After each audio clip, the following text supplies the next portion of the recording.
Talent कोना के सभी दर्शकों को सादर प्रणाम। मैं प्रद्युमन कुमार सोनी आप सभी को गणतंत्रता दिवस की हार्दिक शुभकामनाएं। गणतंत्रता दिवस पर एक भोजपुरी रचना। लइका सुतल बा माई सुबेरे के तर जगावतली कि जा ध्वजारोहण बाबू होखे वाला बा। लेट होता कैसे जगावतली कौने भाव में।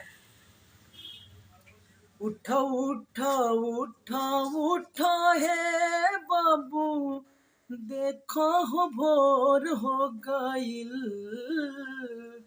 उठ उठ उठ उठ ए बबुआ देखो न भोर हो गईल।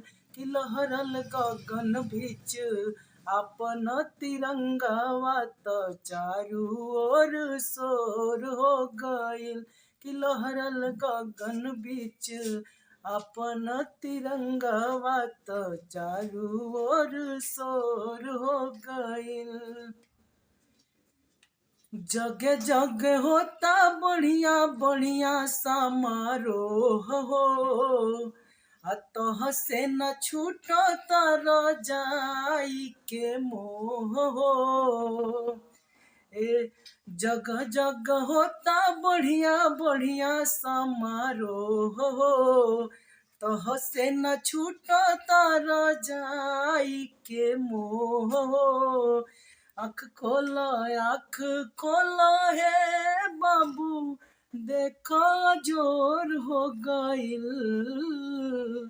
आँख खोलो हे बबुआ देखो हो जोर हो गईल। कि लहरल गगन बीच अपन तिरंगावा त चारू ओर शोर हो गईल। कि लहरल गगन बीच अपन तिरंगावा त चारू ओर शोर हो गईल। और का कहतली। नहा धोल जल्दी तू हो जाता यार हो। आ सब और सुनाता भारत माँ के जयकार हो। नहा धोल जल्दी तू हो जा तैयार हो। सब और सुनाला भारत माँ के जयकार हो। अमर रहे 26 जनवरी नारा चारों ओर हो गईल। अमर रहे 26 जनवरी नारा चारों ओर हो गईल।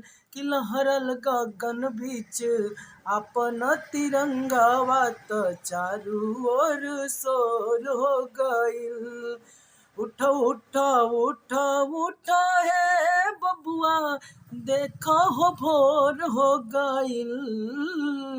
उठ उठ उठ उठ ए बबुआ देखो हो भोर हो गईल।